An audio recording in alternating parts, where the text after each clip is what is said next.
next guest. So I'm thrilled to have this extraordinary woman join us today. Maysoon Zayid is a comedian and actress who also happens to have cerebral palsy. Recently, she was a guest speaker at TED Talk. Take a look. Also, I gotta tell you, I got 99 problems and palsy is just one. If there was an oppression Olympics, I would win the gold medal.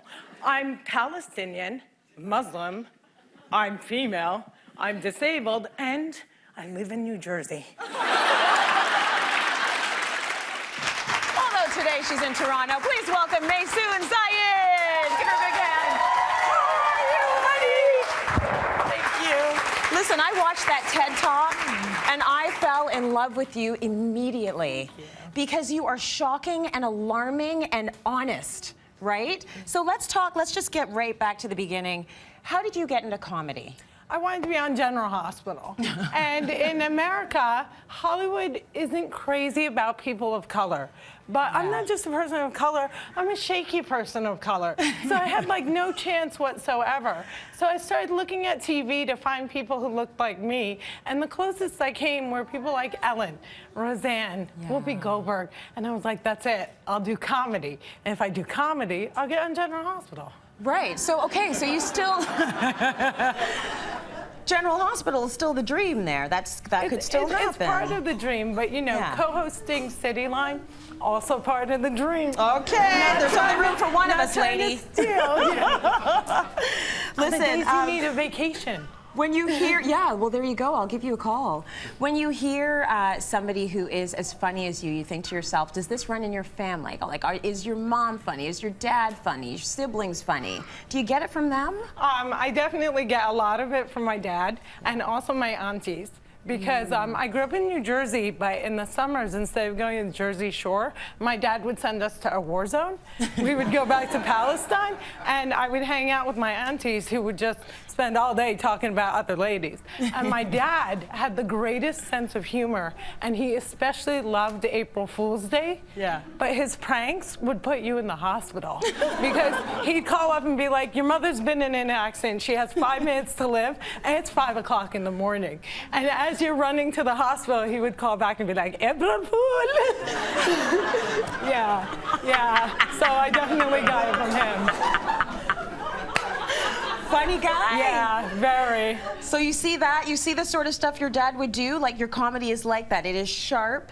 It touches on topics that make some people uncomfortable. So you talk about disabilities. You talk about being, you know, sort of not a part of Hollywood because of your color and your ethnicity. You touch a little bit upon politics, but you talk about your flapping tap dancing hands. And it's stuff spazzy hands. The spazzy hands. So.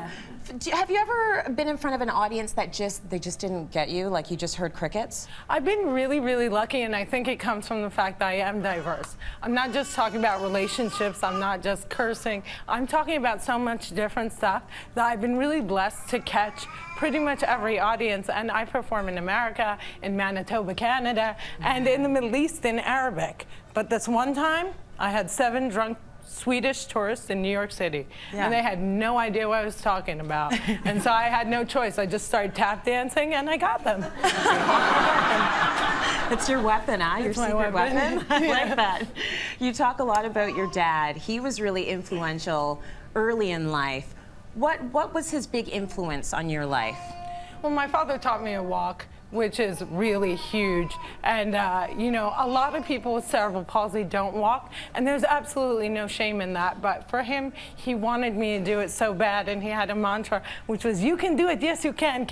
And what he used to do was he would dangle $1 in front of me and have me chase it. And my inner stripper was so strong that I was walking by kindergarten. But my mom is also a huge influence. She was born and raised in a village. She got married at 17, and she had 4 children and still managed to get a master's and be the chief of lab of a huge hospital in New Jersey. So she's a big, big influence also. A huge influence. And now you're sort of working, you know, sort of with that family connection, but also politically. You have started a charity called Maysoon's Kids. Tell us a little bit about that. What's it all about? So I started Maysoon's Kids because I wanted to give Palestinian kids a sliver of the chance my parents gave me. And one of the things that happens when you're living under a very aggressive, oppressive occupation like the Palestinians are, is that the disabled fall by the wayside. And people with cerebral palsy like me don't get basic education. So my goal was to integrate these kids into the public school system. So I started Maysoon's Kids, and we have a pilot class. It's 7 students. We mirror the curriculum of the Palestinian Authority, and we hope by the 3rd grade we can take them and say there's no reason not to integrate them. And if the only issue is accessibility, I can fix that. But we need to get them to that point. So I have a school and I have an Indiegogo campaign called Feed the Mind, and you can find it on Maysoon.com and help us feed a mind. Oh, that's very good. You know what? Before you go today, I hope you don't have to leave right after the show. I want to do a little blog with you, and I'll put it up on the website. Absolutely. So that I can send people over to that Indiegogo campaign, because it sounds like a very worthy cause. I would love that. What do you say to the kids that are part of Maysoon Kids? How do you help them when they are feeling like such an outsider, such an other? You're coming there from that place. So do you tell them deal with it with humor? Do you tell them just find that inner confidence? What do you say to them to help them and mentor them? I always tell them, be your #1 fan. If you're cheering for yourself, other people will cheer for you. Be your #1 fan. Believe in yourself. Make yourself believe that you can do the impossible. I always say that. Be your #1 fan, because believe me, when you cheer for yourself, other people will. Absolutely, they jump on the bandwagon. And just really quickly, you've had help from some big names in Hollywood as well.